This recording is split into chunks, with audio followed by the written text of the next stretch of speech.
لله رب العالمين وبه نستعين على أمور الدنيا والدين والصلاة والسلام على أشرف الأنبياء والمرسلين وعلى آله وصحبه أجمعين. سبحانك لا علم لنا إلا ما علمتنا إنك أنت العليم الحكيم. رب اشرح لي صدري ويسر لي أمري واحلل عقدة من لساني يفقه قولي. أما بعد، قال الله سبحانه وتعالى في القرآن العظيم: أعوذ بالله من الشيطان الرجيم. بسم الله الرحمن الرحيم. قل هو الله أحد الله الصمد لم يلد ولم يولد ولم يكن له كفوا أحد. صدق الله العظيم. وقال النبي صلى الله عليه وسلم: الكيس من دان نفسه وعمل لما بعد الموت والعاجز من أتبع نفسه هواها وتمنى على الله أو كما قال صلى الله عليه وسلم. Alhamdulillah, tuan-tuan, perempuan yang saya muliakan, pertama sekali marilah sama-sama kita panjatkan syukur kepada Allah Subhanahu Wa Taala kerana dengan kasih sayang Allah kita semua telah dianugerahkan satu pemberian yang begitu bernilai, iaitu hidayatnya, taufik dan hidayatnya.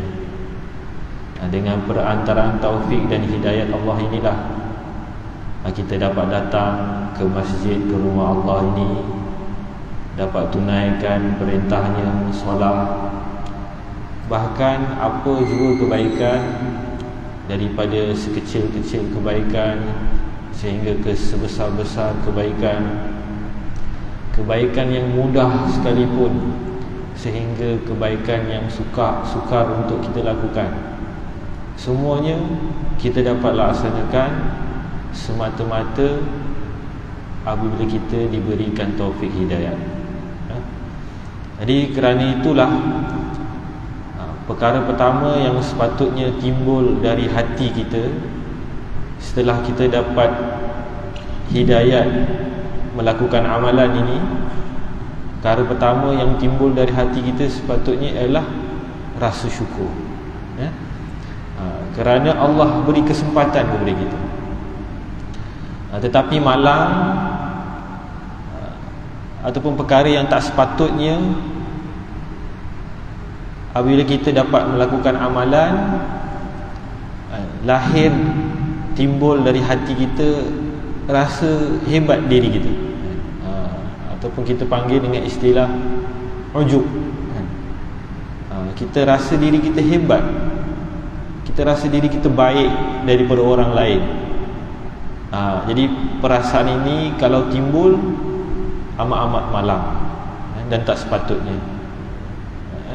Sebaliknya, bila kita dapat buat amal, perkara pertama yang timbul dari hati kita syukur, kerana kita dapat buat amal itu pun atas ihsan, kebaikan, anugerah daripada Allah. Allah memberi hidayat dan taufik ni kepada kita. Jadi sepatutnya kita bersyukur. Kita dapat buat baik bukanlah kerana kita baik, tapi kita dapat buat baik semata-mata adalah Allah yang buat baik kepada kita. Maka kita bersyukur atas pilihan taufik hidayat Allah untuk kita dapat, sehingga kita dapat datang tunaikan solat di sini, dapat beri masa sebentar duduk di dalam majlis yang menyebut di dalamnya Allah, agama Allah. Maka majlis itu adalah majlis zikrullah.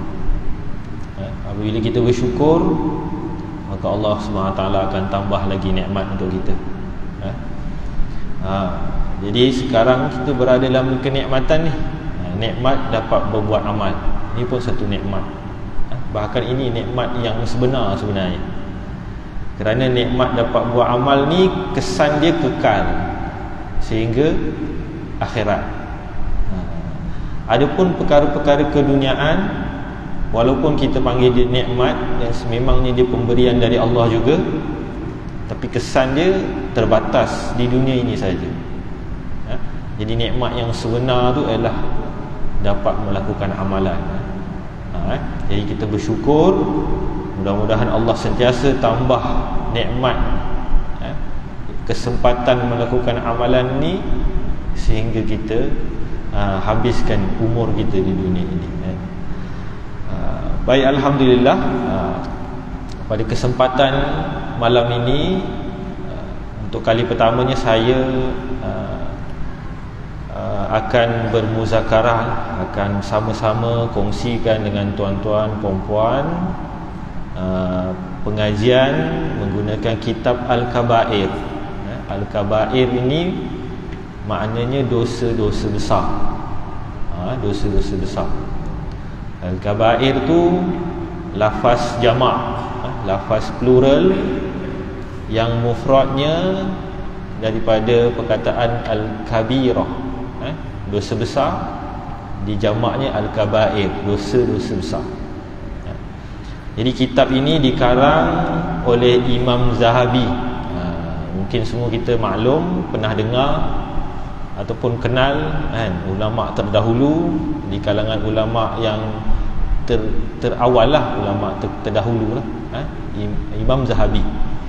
Jadi Imam Zahabi ni nama sebenarnya Muhammad Syamsuddin bin Ahmad bin Uthman Az-Zahabi. Jadi beliaulah yang mengarang kitab Al-Kabair ini, kitab memberitahu tentang dosa-dosa besar. Okey. Jadi kita mulakan pada muqaddimah daripada pengarang, daripada Imam Zahabi ini. Bismillahirrahmanirrahim. Alhamdulillahirabbil alamin wala udwana illa 'alal zalimin. Wassalatu wassalamu ala sayyidina Muhammadin sayyidil mursalin wa imamil muttaqin wa ala alihi wa sahbihi wa sallim. Amma ba'd. Fahadha kitabun mustamilun ala dhikri jumalin fil kabair wal muharramat wal manhiyat. Kitab ini merangkumi kepada sebutan beberapa perkara yang termasuk dalam dosa-dosa besar, perkara-perkara yang diharamkan dan perkara-perkara yang dilarang. Jadi apakah itu dosa besar? Al-Kabair, dosa besar ialah manaha anhu Allah wa rasuluhu, apa yang dilarang oleh Allah Subhanahu wa taala dan rasulnya, fil kitabi was sunnati, melalui Al-Quran dan melalui hadis, wal athari anis salafis salihin, begitu juga daripada asar-asar ulama yang terdahulu. Wa qaddamina Allah taala fi kitabihil aziz liman ijtanabal kabair wal muharramat.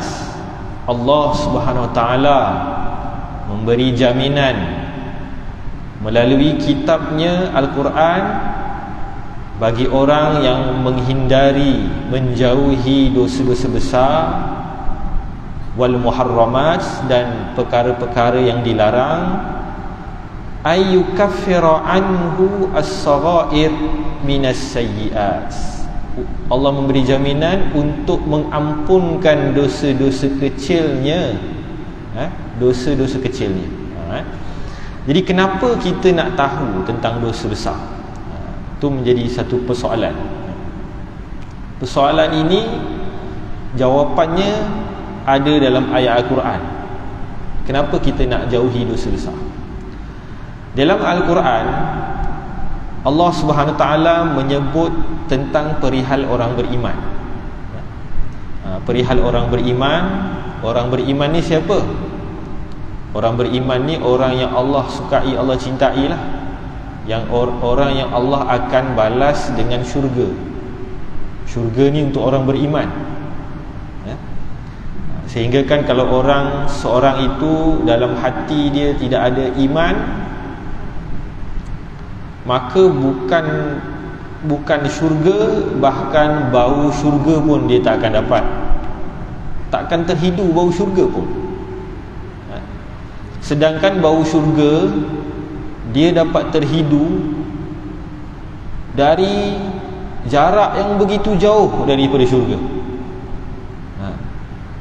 Bau wangian haruman syurga ini dapat terhidu daripada jarak 500 tahun perjalanan. 500 tahun perjalanan, sepanjang jarak itu masih dapat terhidu haruman syurga. Betapa jauh haruman syurga akan dapat merebak, dapat.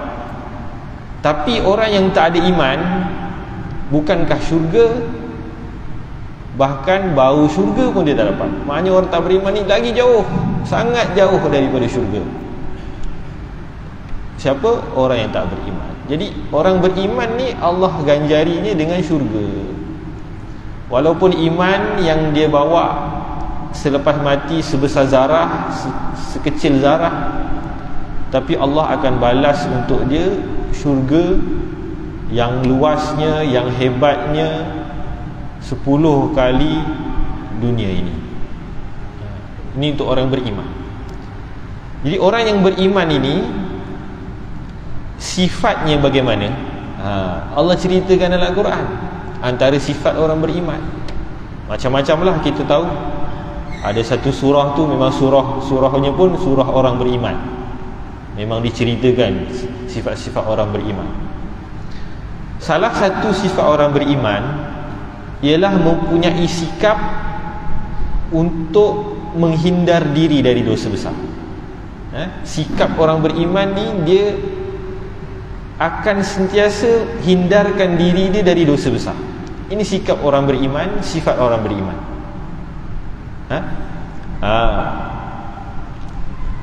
Jadi sekiranya kita ingin menjadi seorang yang beriman yang sempurna sifatnya, antara sifat yang dituntut untuk kita, terhadap kita, ialah menjauhi dosa-dosa besar. Bukan kata nak buat, jauhkan. Itu pun sifat orang beriman.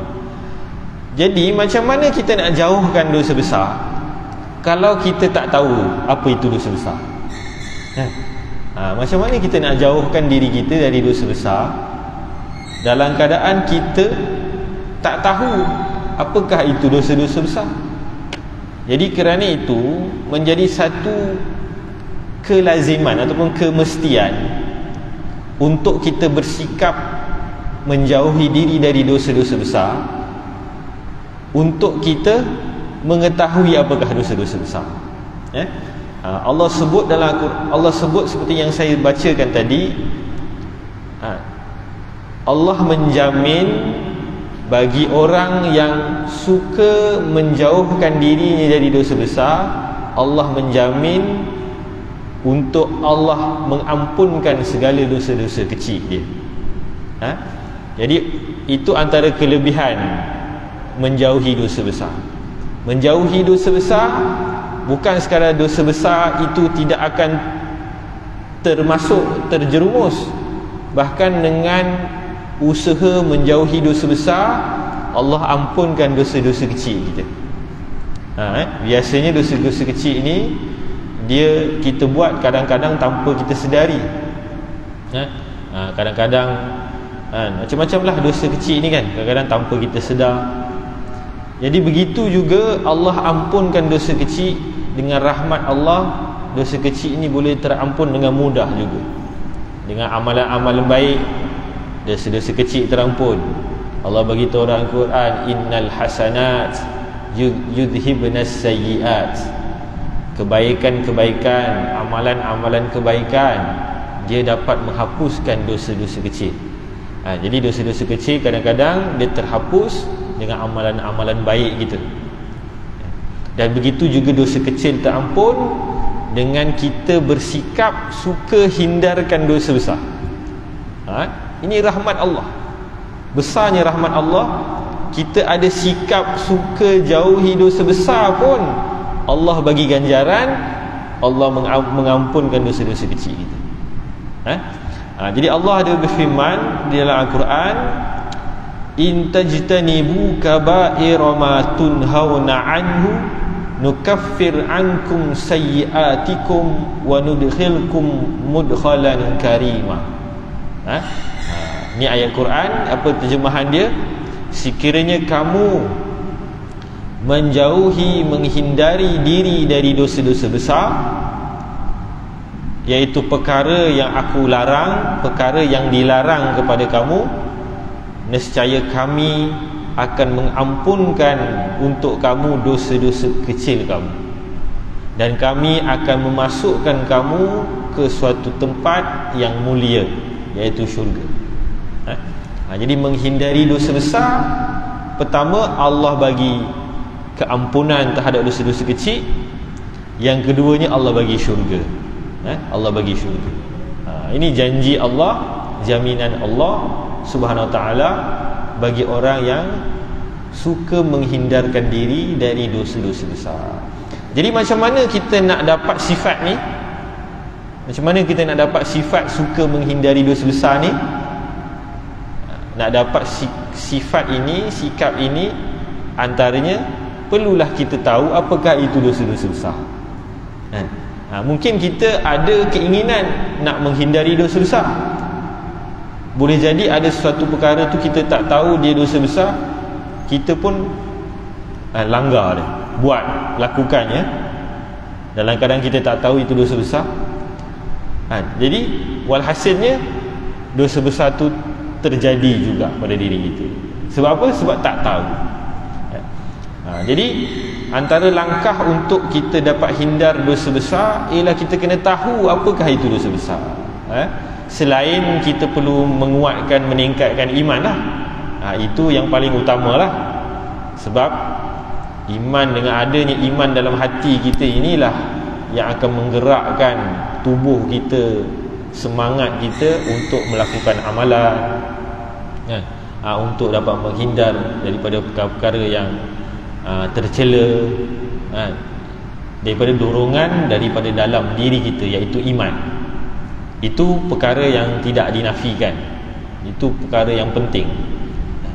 Dalam masa yang sama perlu tahu juga apakah itu dosa-dosa besar untuk kita hindari. Jadi sebab itu kita buka kitab Al-Kabair ni, dan atas maksud yang sama juga Imam Zahabi dia mengarang kitab ini, kitab Al-Kabair ini, sebab nak mengenalkan kepada umat apakah itu dosa-dosa besar.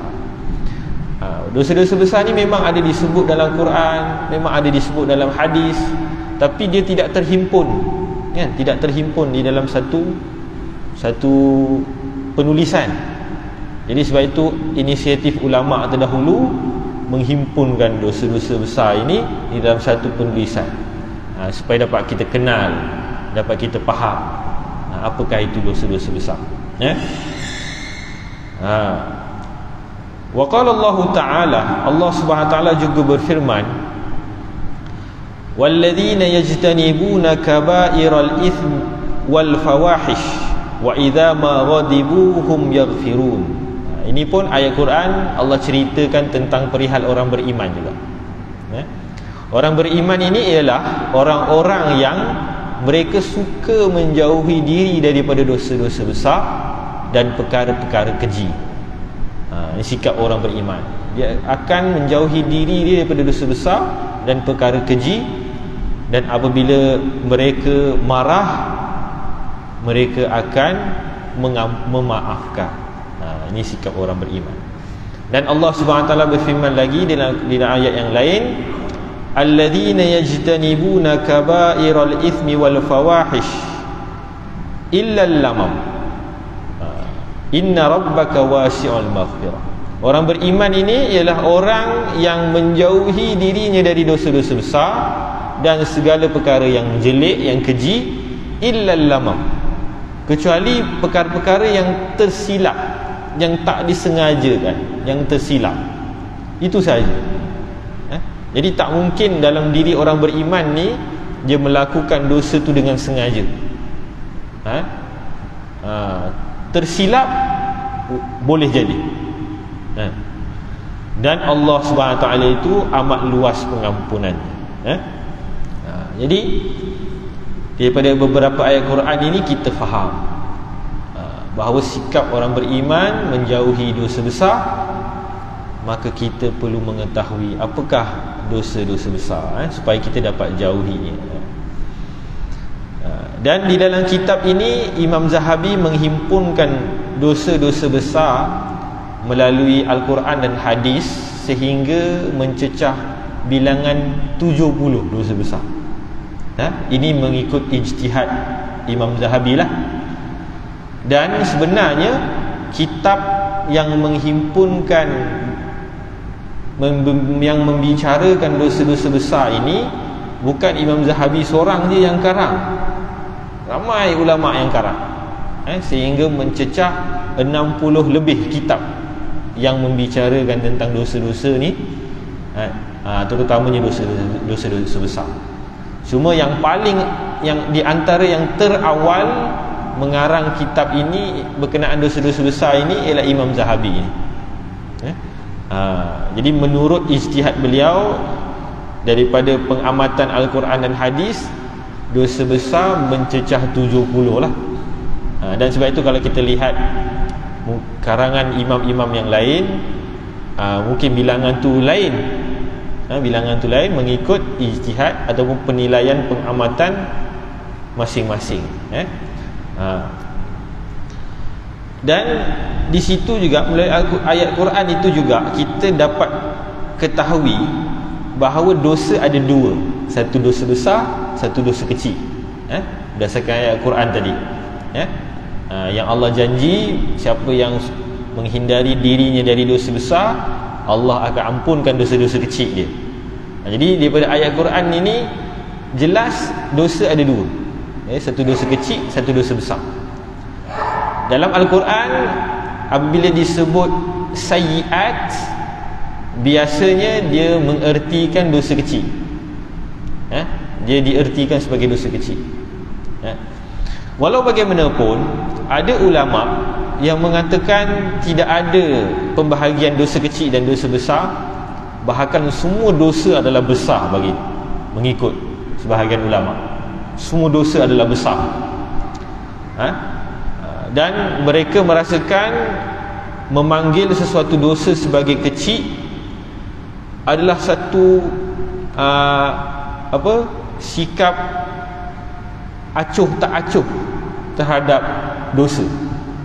Dosa dipanggil kecil, jadi seolah-olah ada sikap tak ambil berat lah. Jadi sebab itu sebahagian ulama kata dosa ni semuanya besar. Jadi mereka rasa berat nak sebut ada dosa kecil tu. Sebahagian ulama, ini maksudnya mereka bercakapnya atas dasar jangan kita mengambil enteng lah terhadap dosa ni, atas dasar itu.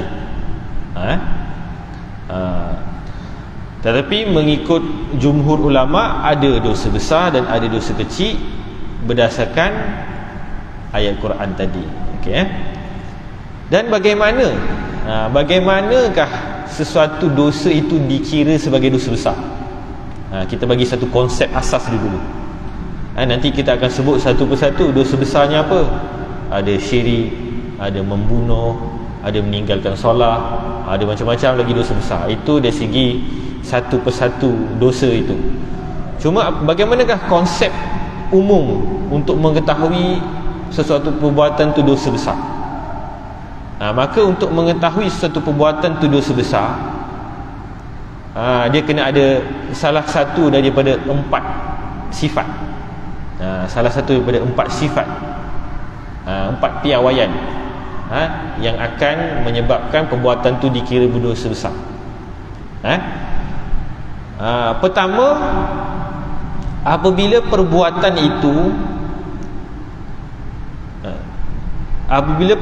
itu ada dikenakan di dalam syariat hukuman-hukuman tertentu. Syariat ada mengenakan terhadap perbuatan itu hukuman-hukuman tertentu. maka dapat kita fahami bahawa perbuatan tu dosa besar. Contohnya apa?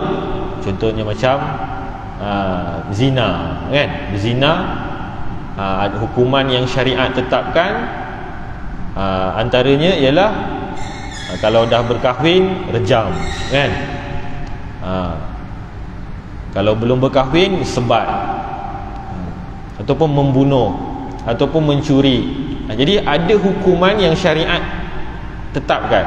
Jadi dapat kita ketahui bahawa perbuatan itu dosa besar.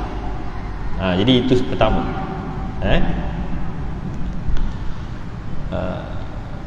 Yang kedua, bagaimana kita dapat tahu bahawa dosa tu, perbuatan tu dosa besar? Ja'a fihi wa'idun fil akhirah. Ada dinyatakan di dalam Quran tentang janji buruk terhadap perbuatan itu. Janji buruk terhadap perbuatan itu di dalam Al-Quran. Jadi bila ada Al-Quran, bila ada sebut apa-apa perbuatan, kemudian Allah nyatakan janji buruk terhadap perbuatan itu, maka kita faham perbuatan itu dosa besar. Perbuatan itu dosa besar. Okey. Kemudian yang ketiga, apabila perbuatan itu dilaknat di dalam Quran. Bila Al-Quran melaknat sesuatu perbuatan, kita faham bahawa perbuatan itu adalah dosa besar. Dan yang keempat, apabila perbuatan itu dilaknat oleh Nabi SAW melalui hadisnya, Nabi melaknatnya, maka kita dapat fahami juga bahawa itu adalah dosa besar. Jadi itu konsep asas ataupun konsep umum. Kita dapat tahu perbuatan tu dosa besar bagaimana? Melalui sifat-sifat ataupun piawaian ini. 4 tadi, ada hukuman dia yang dikenakan dalam syariat, pertama. Yang kedua, ada dinyatakan janji buruknya melalui Al-Quran dan hadis. Yang ketiga, ada dilaknat oleh Allah dalam Quran. Yang keempat, dilaknat oleh Nabi di dalam hadis. Itu barulah kita dapat faham perkara-perkara itu adalah dosa besar. Tapi dia masih umum lah. Kita tak tahu apa satu persatunya. Jadi sebab itu kita kena tahu juga apa satu persatunya dosa-dosa besar itu. Dan apakah kesan bila dalam diri seorang dia menanggung dosa besar ataupun dia ada melakukan dosa besar? Apa kesan? Imam Nawawi menyebut antara kesan dosa besar ialah sara fasiqan, la tuqbalu syahadatuhu. Bila seorang tu ada melakukan dosa besar, orang ini dikira fasik. Dia dikira fasik, maka syahadahnya tidak diterima, persaksiannya dia tidak boleh menjadi saksi. Dia tidak boleh menjadi saksi lah. Contohnya ada apa-apa urusan mahkamah, maka dia sebenarnya tak boleh jadi saksi dari segi hukum agama bila dalam diri dia ada dosa besar, dia pernah melakukan dosa besar. Sebab sifat adil telah tercabut dari diri dia disebabkan dia melakukan dosa besar. Itu kalau benar betul-betul dalam ikut pada perbicaraan syariah lah, begitu. Jadi dia menjadi fasik bila melakukan dosa besar. Walaupun dia jadi fasik, kana mu'minan ma lam yahillal kaba'ir. Walaupun dia jadi fasik, dia tetap adalah orang beriman selagi dia tidak menghalalkan dosa besar itu. Dia masih dikira orang beriman, tapi orang yang beriman yang imannya sangat lemah lah bila melakukan dosa besar ni, iman yang sangat nipis, dia masih lagi dikira orang beriman selagi dia tidak menghalalkan dosa besar itu. Tetapi kalau ada dosa besar yang dia halalkan, maka ketika itu iman tercabut dari diri dia. Contohnya meninggalkan sembahyang, dosa besar. kalau dia tinggalkan sembahyang kerana malas, dia berdosa besar, tapi dia tetap orang beriman. Tetapi kalau ada orang dia tinggalkan sembahyang kerana dia kata sembahyang ni tak wajib, dia kata sembahyang ni tak wajib, kenapa susah payah sembahyang, tak wajib, dia telah menghalalkan yang haram. Ketika ini syahadahnya gugur, syahadahnya gugur. Jadi walaupun orang yang tinggalkan sembahyang tadi dalam keadaan malas tu, dia tinggalkan sembahyang, dia hanya berdosa besar lah, dan dosanya boleh terampun dengan taubat, kan? Dan dia masih lagi orang beriman, orang beriman yang lemah imannya. Tapi sampai ke tahap dia menghalalkan yang haram dan mengharamkan yang halal, maka ketika itu gugur syahadah dia. Jadi orang yang begitu keadaannya. Dan idza taba taubatan nasuha kharaja 'anil fisqi. Bila orang yang melakukan dosa besar tadi itu, dia dalam status fasik, kan, orang yang fasik. Apabila dia bertaubat dengan sebenar-benar taubat nasuha, maka hilanglah status fasik dari diri dia. Status fasik hilang dari diri dia, maka dia kembali menjadi orang yang adil.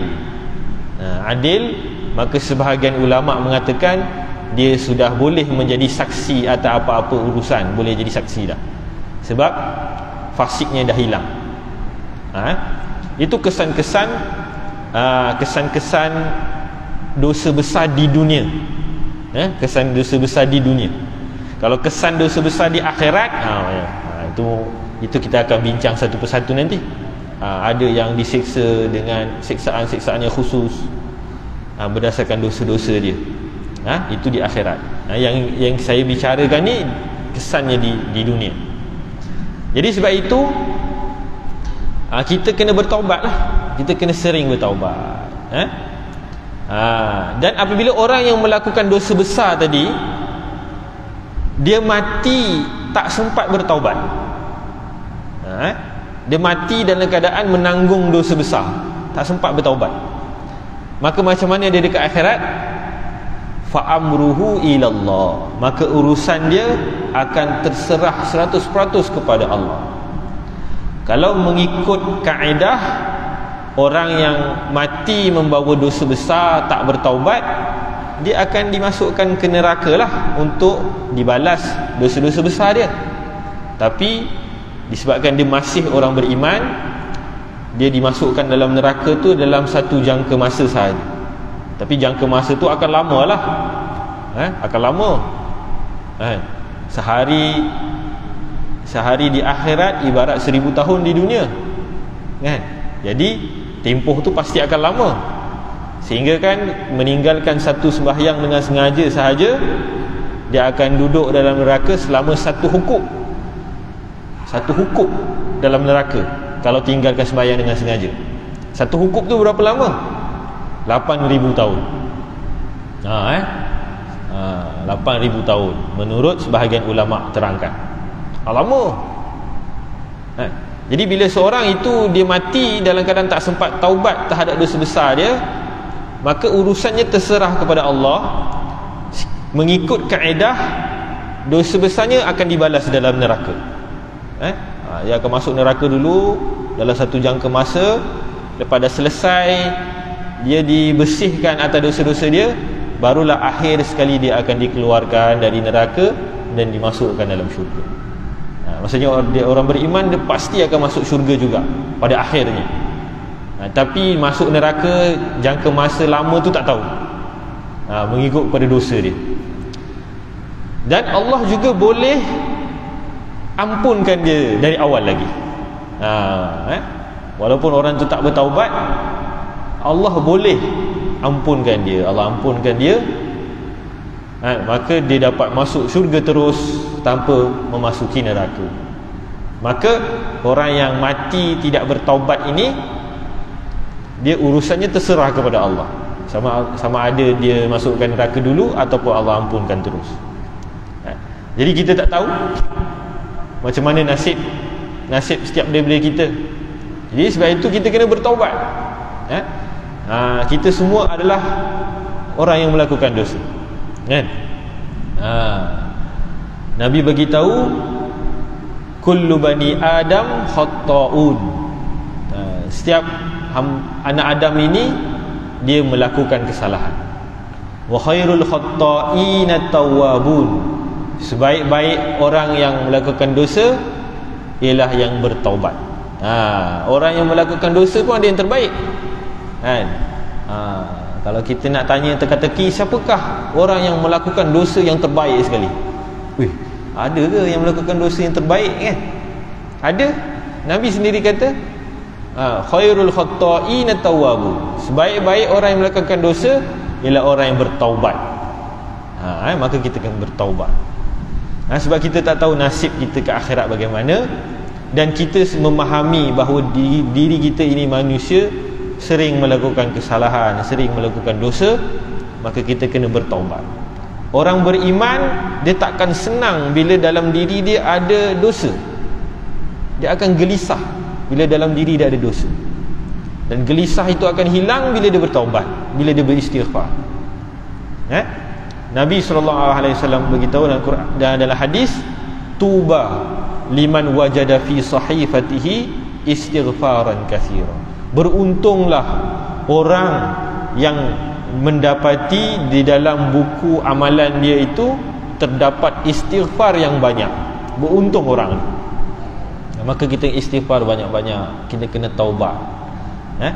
Maka untuk taubat ada syaratnya, kan? Syarat taubat yang dikira taubat nasuha, taubat yang benar-benar taubat, ada 4 syarat, 3 campur 1. Kalau dosa itu dosa terhadap Allah, maka ada 3 syaratnya. Pertama, menyesal di atas perbuatan dosa dia, menyesal yang sungguh-sungguh, menyesal yang sungguh-sungguh atas perbuatan itu. Yang kedua, at-tarku khaufan lillah, dia tinggalkan, dia mencabut dirinya daripada perbuatan itu, dia menanggalkan diri dia daripada perbuatan dosa. Bukan dia menyesal tapi masih buat, itu bukan menyesal betul. Dia menyesal satu dan dia tinggalkan perbuatan itu. Itu syarat taubat yang kedua. Syarat taubat yang ketiga, al-azmu ala alla yaf'alahu fil ukhra. Dia berazam tidak akan buat lagi dosa itu. 3 ni je syarat taubat. Tak ada pun syarat taubat kena solat, syarat taubat kena istighfar. Tak ada. Kalau buat solat taubat, itu terbaik. Kalau buat istighfar, itu terbaik. Tapi pemurahnya Allah, kasih sayangnya Allah kepada kita, Allah nak ampunkan dosa kita, walaupun kita tak istighfar pun Allah boleh ampunkan dosa kita. Menyesal, tinggalkan dan berazam tak buat, Allah ampunkan dosa kita. Betul-betul 3 perkara ni kita buat dengan baik, taubat nasuha lah tu namanya. Kalau disertakan dengan sembahyang taubat, itu lagi baik. Disertakan dengan istighfar, itu lagi baik. Itu kalau taubat terhadap dosa terhadap Allah. Bagaimana kalau dosa terhadap manusia? Maka syaratnya tadi 3 itu, tambah lagi 1, iaitu kena kembalikan semula hak-hak yang orang yang dizalimi. Kalau dosanya berbentuk curi duit orang, kembalikan balik duitnya. Kalau dosanya dalam bentuk memaki, mencaci orang, minta maaf dari dia, minta maaf. Jadi kalau dosa tu berkaitan dengan hak manusia, kena tambah yang keempat, iaitu memulangkan semula hak-hak orang yang dizaliminya. Jadi itu adalah syarat taubat.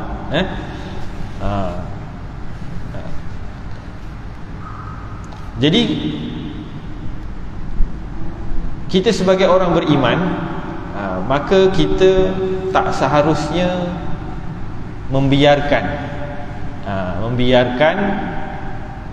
dosa ada dalam diri kita. Walaupun mengikut akidah Ahlus Sunnah wal Jamaah, perbuatan dosa besar yang dilakukan tidak mengeluarkan orang itu daripada agama Islam, masih lagi dikira orang beriman.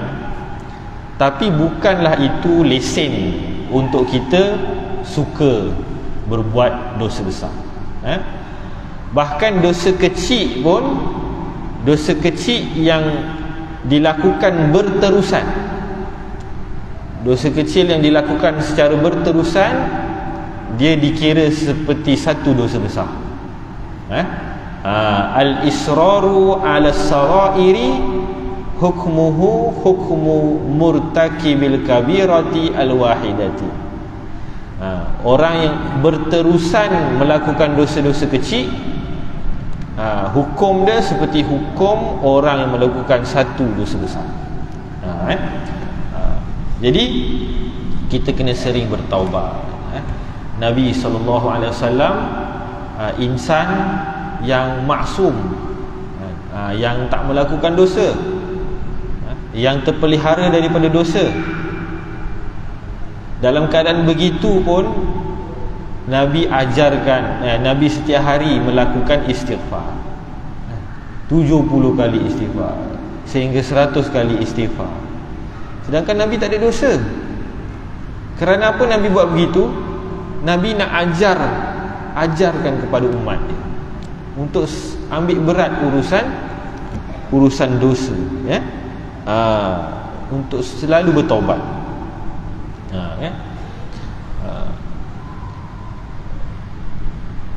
Dan kalau kita tengok ada mazhab ataupun ada firqah lain yang mengatakan, contohnya Mu'tazilah, bila seorang tu lakukan dosa besar, maka dia dah tak boleh masuk syurga dah, terus tak boleh masuk syurga dah. Tapi walau pendapat ni yang kita kira sebagai pendapat yang terkeluar lah daripada pandangan Ahlus Sunnah wal Jamaah, tapi begitu pandangan dia. Jadi saya kira untuk malam ini setakat itu dulu, pada mukaddimahnya terlebih dahulu. Pada pengajian yang akan datang, insya-Allah kita akan masuk satu persatu lah, apakah dosa-dosa besar yang disenaraikan oleh Imam Zahabi ni. Jadi saya kira untuk malam ini setakat itu dulu. Apa yang baik itu daripada Allah SWT, apa yang kurang atas kelemahan diri saya. Kita tutup majlis dengan tasbih kafarah dan suratul As. Assalamualaikum warahmatullahi wabarakatuh.